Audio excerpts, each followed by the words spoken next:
For 30 years, every farmer called the Caldwell bottomland a curse. 3 men tried to tame it, and 3 men left broken. But when 58-year-old Dale Marmon pushed a heavy New Holland tractor into dirt nobody else dared to touch, the whole county stopped to watch. Was it pure courage, or the biggest mistake of his life? There is a specific category of ground that farmers only discuss when the snow gets deep and the coffee at the co-op runs cold.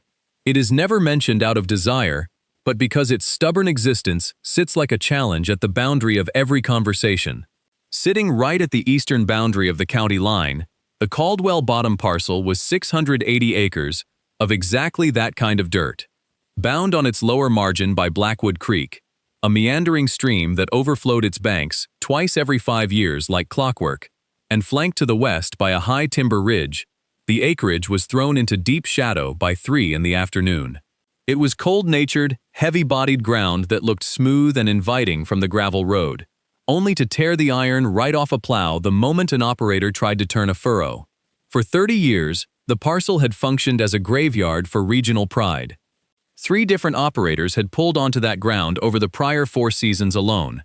Each man had arrived with high expectations, pulled his soil samples, walked the drainage lines, done the math on paper, and quietly loaded his equipment back onto the lowboy. One operator, a veteran who had farmed 3 townships without a single loss, told the county land trust flatly that the Caldwell ground would swallow $200,000 in subsurface drainage tile before a single seed could even germinate safely. And even then, you were placing your life savings on a high-stakes gamble against the creek. Between the Renner family operation to the north, which had stared past the property line fence for 3 decades without offering a dime, and the Harwick ground to the south, which had tested the water twice and retreated, those 680 acres lay idle. It sat there baking into concrete under the relentless heat of late July and turning into a stagnant inland lake every spring.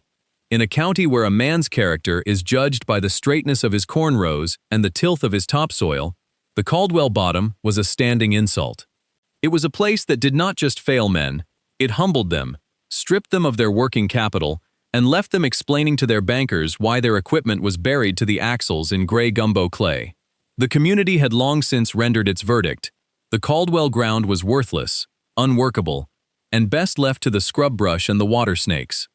Dale Marmon was 58 years old, and he had spent his entire life working soil that offered no second chances. He was not the sort of man who held court at the local elevator, nor did he bid up equipment at estate auctions just to prove his bank account could handle the strain.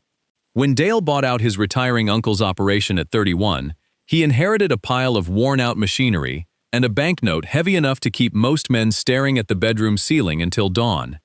Dale did not lose sleep. He put his head down, ran his equipment past midnight every spring, serviced his own diesel engines, and paid that note off 7 full years ahead of schedule. He understood a simple truth that louder men often missed. The ground does not care about a farmer's pride, his speeches, or his good intentions. You either figure out the precise physical requirements of the dirt under your boots, or the dirt breaks you. Dale had walked the Caldwell parcel 2 years before anyone knew he was looking at it. He had kicked the dry clods on the upper ridge, pushed a soil probe deep into the gray gumbo near the creek, and noted how the hardpan sat like a slab of buried pavement 8 inches below the surface. He walked away from it then, not because he believed the local rumor that the ground was cursed, but because his operation was not positioned to take the hit. His existing tractors lacked the raw horsepower to pull a deep-shanking rig through that compacted subsoil, and his cash flow was tied up in retiring his secondary equipment debt. Gambling on hard ground without the iron to break it was a fool's errand. By the end of that second winter, the math had changed. He had watched the Caldwell parcel sit empty, its cash lease rate dropping with every passing season as the land trust grew desperate for an operator willing to pay the property taxes. Dale ran the numbers on his kitchen table night after night, comparing diesel consumption against potential yield, calculating horsepower-to-depth ratios, and mapping field passes that could bypass the worst of the seasonal flooding. He knew the land was not impossible.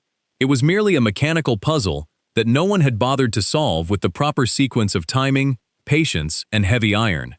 The transition from calculated patience to field execution required a tool engineered for heavy draft work. For 18 months, Dale had studied the blue-painted high-horsepower market, bypassing marketing brochures to focus entirely on engine torque curves, transmission gear ratios, and total footprint ballasting. He spent hours on the phone with custom operators in heavy soil regions, inquiring not about cab comfort or cosmetic design, but about continuous drawbar pull under sustained thermal load. His target was a New Holland T8 series unit, rated at 285 engine horsepower, a machine built around a long wheelbase that transferred structural mass directly to the ground without excessive power-robbing wheel slip.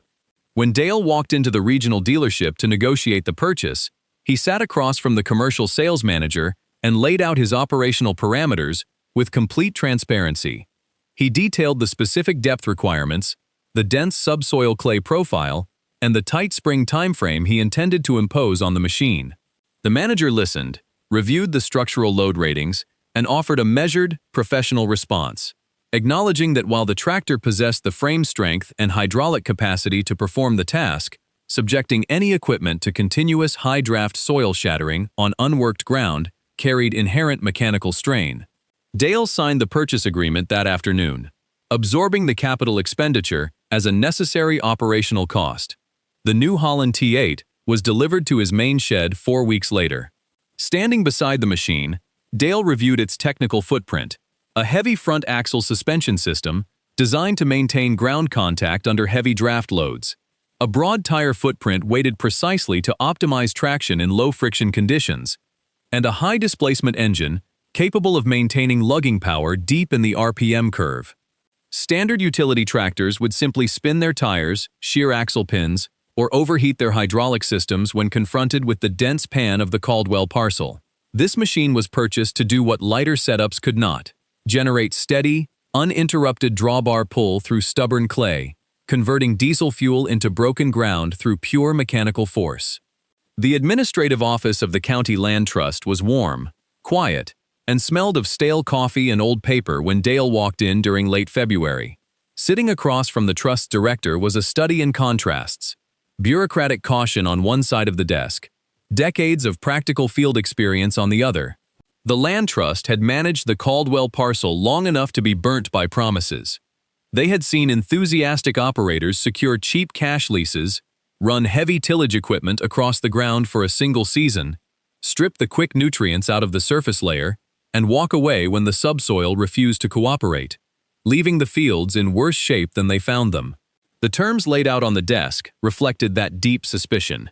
The proposed rent was low enough to draw questions at the county board meetings, but the operational restrictions were uncompromising. The lease mandated a 2-year cash commitment, strict prohibitions against residue burning, mandatory cover crop seeding immediately following the primary harvest in year 1, and comprehensive soil profile testing at the end of every operational term.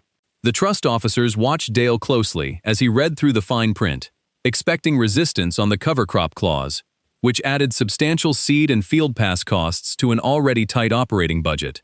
Dale did not debate a single line. He understood that good stewardship was not a penalty.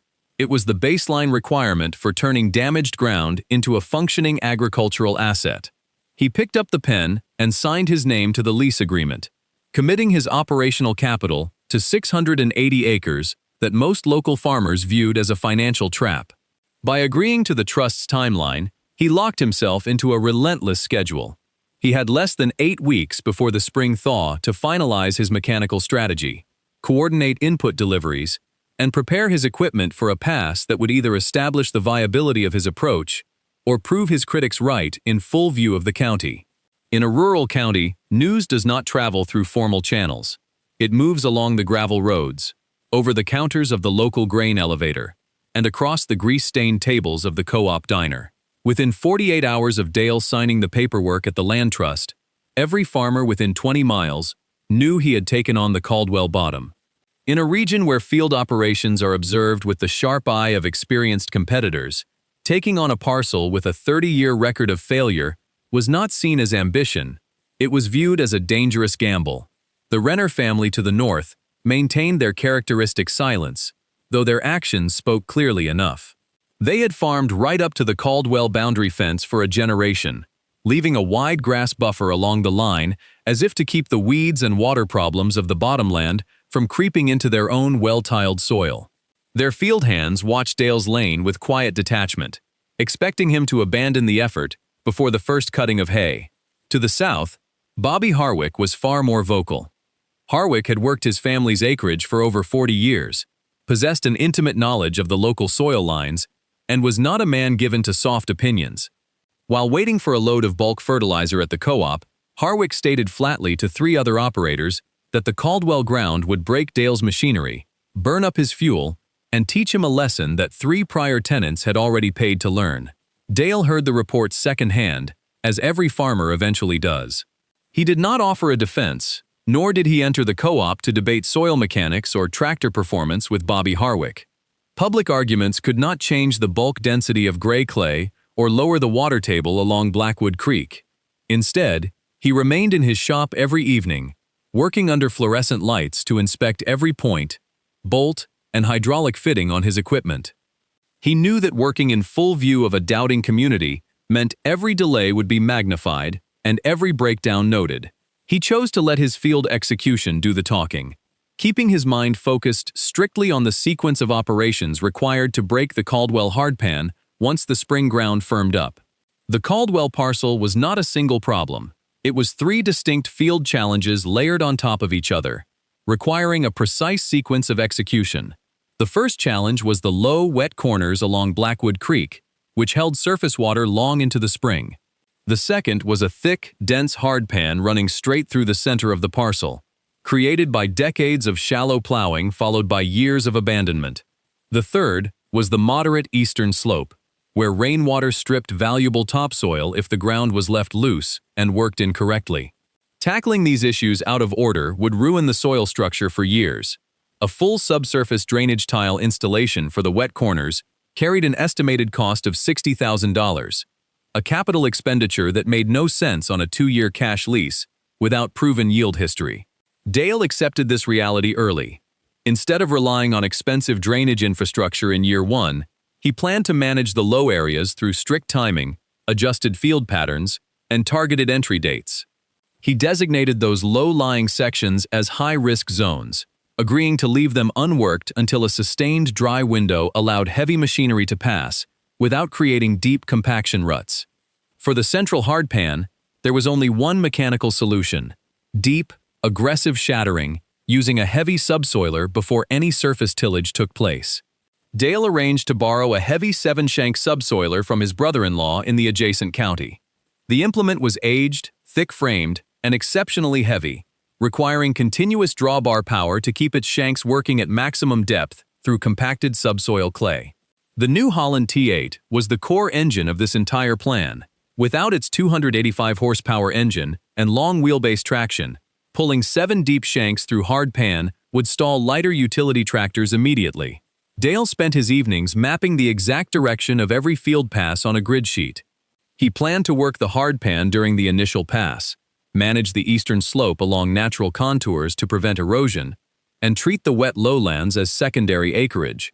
If rain returned early, he was prepared to yield those wet corners for the season, rather than ruin his primary seedbed prep across the main acres. He had built a clear, realistic battle plan that matched his machinery's capacity against the land's actual resistance. On April 3rd, the frost was finally out of the upper dirt, leaving the surface cool and firm enough to support heavy equipment. At 6:30 in the morning, the metallic blue engine hood of the New Holland T8 cut through the early valley mist as Dale turned off the gravel county road and dropped his implements into the edge of the Caldwell bottom. This first day was not about speed or clearing acreage. It was a slow, deliberate exercise in reconnaissance. Moving at a steady 3 miles per hour, Dale ran exploratory baseline passes down the full length of the parcel, keeping his eyes glued to the digital wheel slip indicators, watching the soil fracture behind the tires, and feeling the precise vibration of the frame through his boots. An experienced operator does not read ground by looking at the surface. He reads it through the cab floor, feeling how the engine lugs down as the subsoil changes density. The T8's long wheelbase chassis held its line smoothly across the middle flats, transferring power cleanly to the dirt as the engine governor adjusted to the heavy drag of the clay.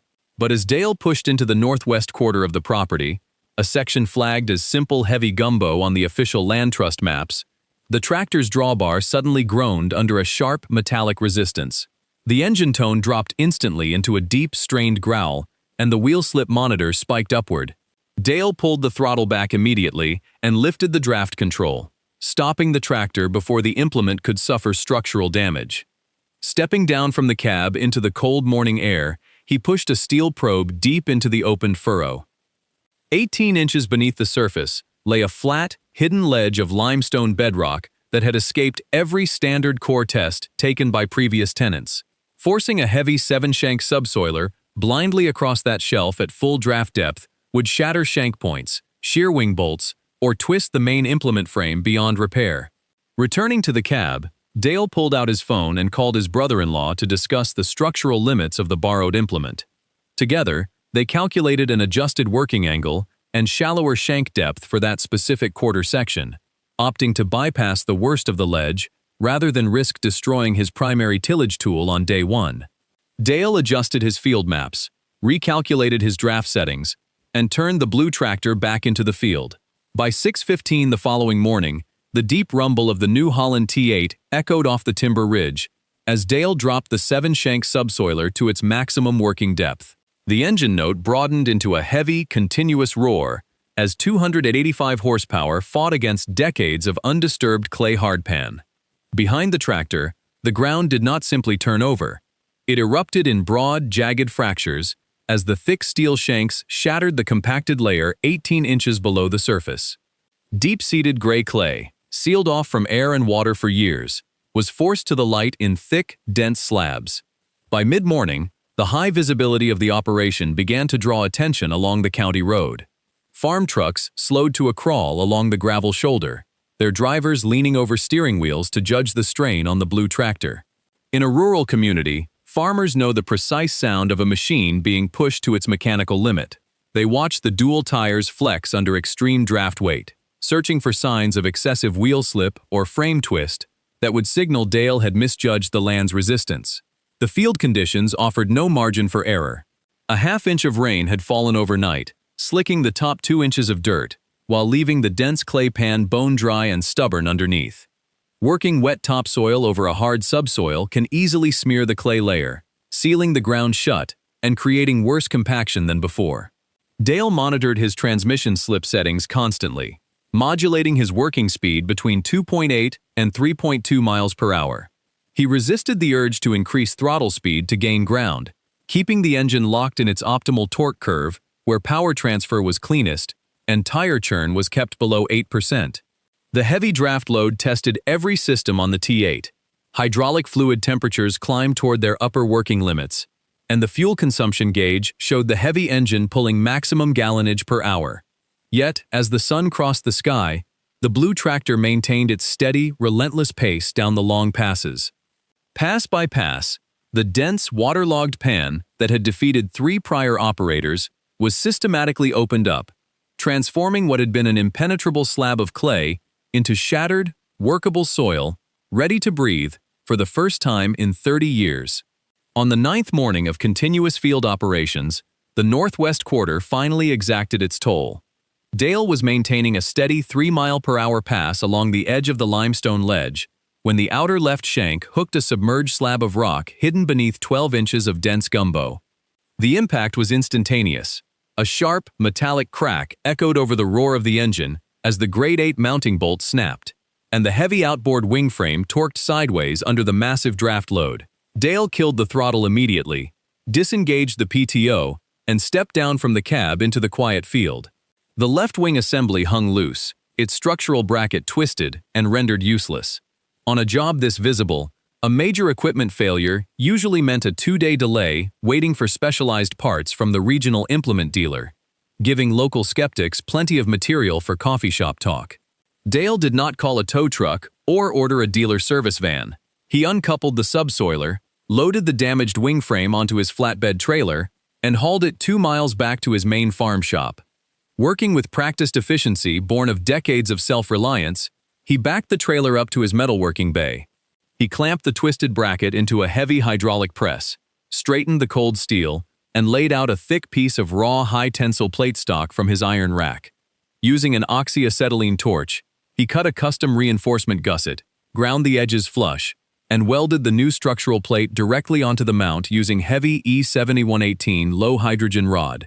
Within 90 minutes of the initial break, the repair was cooled, painted with a quick coat of primer, and bolted back onto the subsoiler frame with upgraded high-shear hardware. By 1:45 p.m., less than 2 hours after the strike, the New Holland T8 was back in the northwest quarter, its engine roaring as the shanks dropped back into the dirt. To make up for the lost 2 hours, Dale kept the tractor working long after the sun dropped behind the timber ridge, the powerful LED field lights cutting broad paths through the dark, until 9 p.m. Word of the rapid shop repair spread across the county by morning, shifting the tone of local conversation from idle skepticism to quiet respect for an operator who refused to let broken iron slow him down.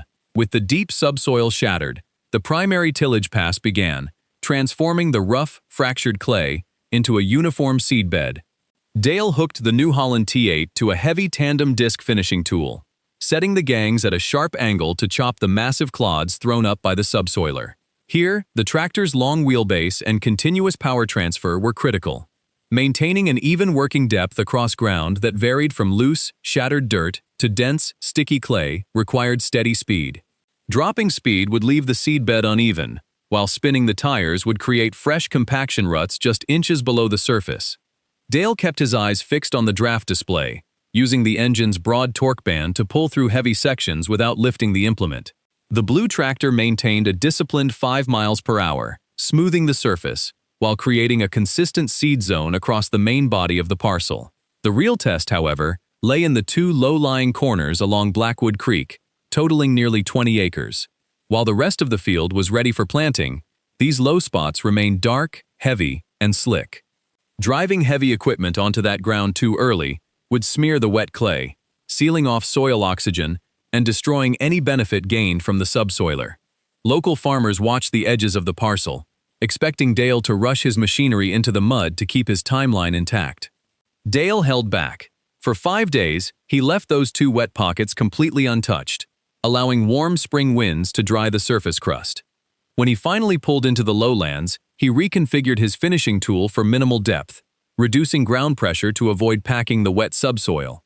He accepted early on that these 20 acres would yield unevenly and lag behind the rest of the crop. He documented the compromise in his field notebook, marking the exact boundaries of the wet corners, noting the reduced tillage depth, and flagging the areas for variable seed placement. It was a calculated operational loss. By refusing to force heavy iron into wet ground, he protected the long-term structure of the land while keeping his spring schedule moving forward. By the 3rd week of field operations, the initial push had turned into a grueling 31-day marathon. Dale worked 16-hour shifts, alternating between seed delivery trucks, maintenance grease guns, and the cab of his tractor. Every acre planted was a victory against time, but fatigue was a silent, dangerous competitor. The crisis came late, on a damp Tuesday evening, along the eastern slope section. While finishing a final planter pass in twilight, the right rear duals of the New Holland T8 hit a slick pocket of wet clay hidden along the field margin. The heavy tractor lost lateral traction, sliding sideways down the slight gradient until the outer rear dual dropped heavily into a broad, 3-foot drainage ditch bordering the county road. The tractor was not damaged, nor was it in danger of rolling, but its immense weight settled deep into the soft ditch bank. Driving it out under its own power was impossible. Spinning the massive tires would only bury the axle deeper and tear up the field edge, creating an embarrassing spectacle for every morning commuter. Dale sat in the quiet cab, killed the engine, and took a long breath. In a small farming community, an equipment extraction at daylight would turn into headline gossip at the co-op by noon. Rather than trying to force the machine out with chains and raw throttle, he called Edgar Prentice, a quiet neighbor 2 miles up the road who owned a heavy high-traction track tractor. Edgar arrived 30 minutes later without flashing lights or fanfare. Working methodically in the dark with heavy tow straps, the 2 men hooked to the T8's front frame support. Edgar's tracked unit pulled steadily from the firm road shoulder, while Dale steered gently, lifting the blue tractor cleanly out of the ditch without leaving deep ruts in the soft soil. Before sleeping, Dale returned to the spot with his loader tractor, smoothed out the disturbed bank, and finished planting the remaining rows. By sunrise, 680 acres were fully planted. The ditch was repaired, the seed was in the ground, and Dale moved on to the next phase without saying a single word to the local talkers. Once the seed was locked in the ground, the relentless physical tempo of Springfield operations gave way to an entirely different kind of discipline. The quiet, tense wait of early summer. Farming has an internal rhythm that tests a man's nerves far more than long hours behind the wheel. On familiar home ground, an operator knows how the dirt breathes, how quickly a stand emerges after a warm rain, and where the low spots tend to yellow under early sun. The Caldwell parcel was an unknown quantity, a piece of land Dale was still learning to read. Every 4 days without fail, Dale pulled his pickup onto the field lane to scout the acreage. Walking deep into the middle flats, he dropped to his knees with an iron spade, digging beneath the surface to examine crop root structure. What he found confirmed the mechanical logic of his spring work. Where the 7-shank subsoiler had fractured the dense clay hardpan, the young corn roots were not sprawling horizontally in search of oxygen as they had in previous years. They were punching straight down, taproots reaching deep into subsoil moisture reserves that had sat untouched for decades. By late July, a severe 2-week heat wave settled over the county, baking the topsoil into a pale, cracked crust and putting heavy stress on surrounding farms. Fields with shallow root structures began to curl their leaves by mid-morning, showing clear signs of drought panic. On the Caldwell ground, however, the bulk of the 580 subsoiled acres held a deep, healthy green, the roots drawing moisture from deep beneath the broken hardpan. One late afternoon, as Dale was completing an emergence count on an 8-acre lowland pocket where the stand was visibly thin, a familiar white pickup slowed to a crawl along the county road. Bobby Harwick pulled onto the grass shoulder, stepped out, and stood silently at the boundary fence. He didn't yell or wave, but his sharp eyes swept from the poor, thin corner, out across the vast, deep green center of the field, a crop standing taller and fuller than anything that ground had produced in 40 years. Harwick stood there for 5 full minutes, nodded once to himself, got back into his truck, and drove away without uttering a word. The 8-acre thin spot offered a dilemma. A younger, less experienced operator might have been tempted to hook up a planter and force a late replant to make the field look uniform from the road. Dale knew better. Stirring dry, hot dirt in late July to chase a minor visual flaw was a fool's errand that would only waste seed and burn expensive diesel. He made the deliberate decision to leave the thin spot alone, choosing to focus his capital and energy on protecting the primary crop that was already thriving across the rest of the parcel. In mid-August, as the heat haze hung thick over the county roads, the call came from the regional bank. Patricia Graves, the senior agricultural loan officer who had managed regional farm portfolios for 22 years, requested a formal progress review in her office. Patricia was not a woman given to idle conversation or dramatic gestures.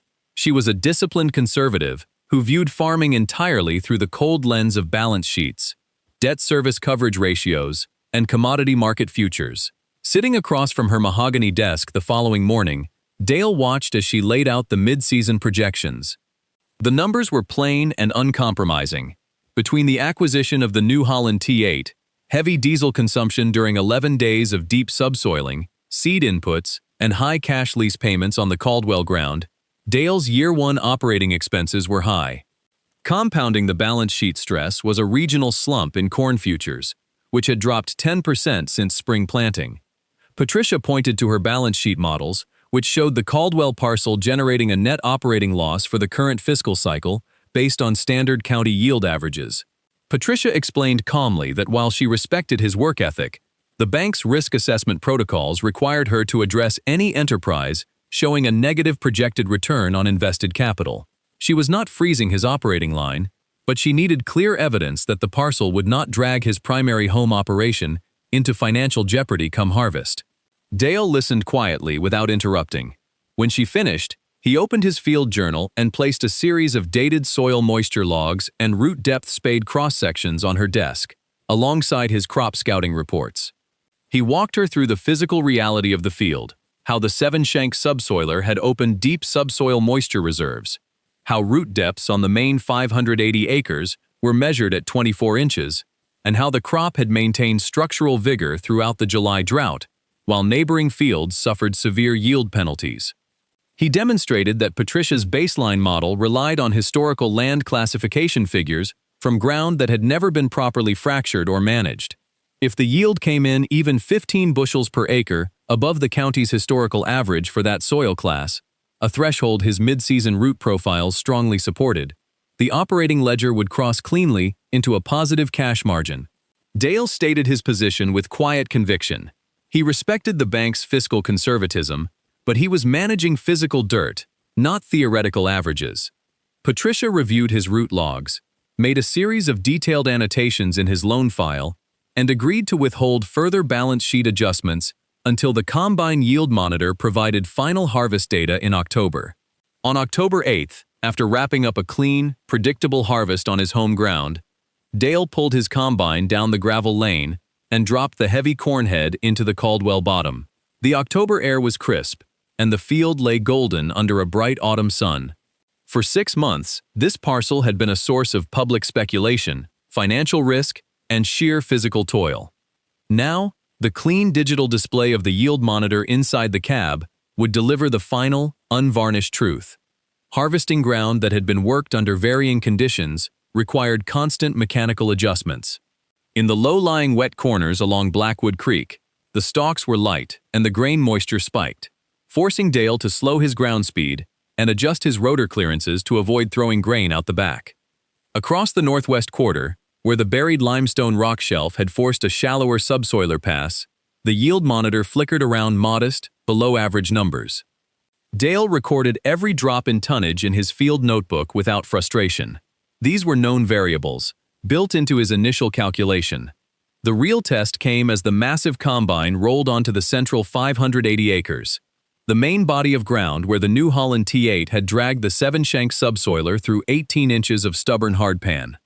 As the gathering chains pulled the heavy ears into the feeder house, the engine tone deepened, and the yield monitor display climbed steadily upward, settled into a bracket far above the county's historical average for that soil class, and held there pass after pass. Deep subsoil root penetration and unbroken access to summer moisture had paid their dividend. Heavy, dense kernels filled the clean grain elevator, pouring a continuous stream of dry golden corn into the grain tank. Dale operated the machine deep into the night, watching the amber grain rise against the cab's rear window. There was no wild celebration in the cab, only the deep, quiet satisfaction of an experienced operator whose mechanical logic had been vindicated by real grain in the tank. He did not skip the poor corners or rush through the rocky sections to inflate his average. He harvested every single planted acre with methodical precision, gathering clean yield mapping data that would prove to his lender, the land trust, and his neighbors that this useless ground had finally been brought to life. On October 14th, at 4 in the afternoon, the combine head swept through the final 3 rows of corn along the southern fence line, bringing the first harvest on the Caldwell bottom to a quiet close. Dale pulled the machine onto the broad grass shoulder along the county road, idling the engine to let the threshing rotor clear out. Parked on the gravel shoulder were 2 farm trucks, Edgar Prentice's rusted pickup and Bobby Harwick's clean 4-wheel drive. Dale stepped down the cab ladder into the cool autumn air. The 3 men stood together near the front tires, looking out over 680 acres of clean, harvested stalk field. Bobby Harwick reached into his pocket, pulled out a pocket knife, and began cleaning his fingernails, keeping his eyes on the ground. He didn't offer a dramatic speech or an apology. He simply asked what the overall average had come in at across the entire parcel. When Dale gave him the exact figure, a number that covered every poor corner and still sat solidly above regional expectations, Harwick looked up, met Dale's eyes, and gave a slow, deliberate nod. "That's more grain than anybody thought was sitting in that dirt, Dale," Harwick said quietly. Dale replied simply, "It just needed the hardpan opened up, Bobby." That was the whole conversation. But as Harwick drove away, the lingering skepticism that had hung over the parcel for 30 years was gone for good. The financial ledger at the end of year 1 reflected a thin, honest profit. a modest return that proved the land was operationally viable after absorbing every initial input and equipment cost. In December, Dale met with the county land trust officers, presenting his clean yield maps and field records to sign a 3-year lease extension without a single objection raised. The new Holland T8 was backed into the main shop with 700 fresh, hard-earned hours on its meter, its engine serviced and ready for the next spring push. Using the precise field data gathered during harvest, Dale began designing a targeted subsurface tile drainage layout for the wet lowlands, confident that the investment would pay off. The Caldwell ground had sat through winters as an abandoned wasteland. Now, it lay sleeping under a lush green cover crop, held firm by an operator who knew that no dirt is truly useless when matched with patience, practical skill, and heavy iron. If you enjoyed this story of grit, heavy machinery, and turning impossible ground into working land, please hit the like button and subscribe to the channel for more stories from the field. Sharing this video with fellow farm folks helps us keep bringing these historical mechanical turnarounds to life.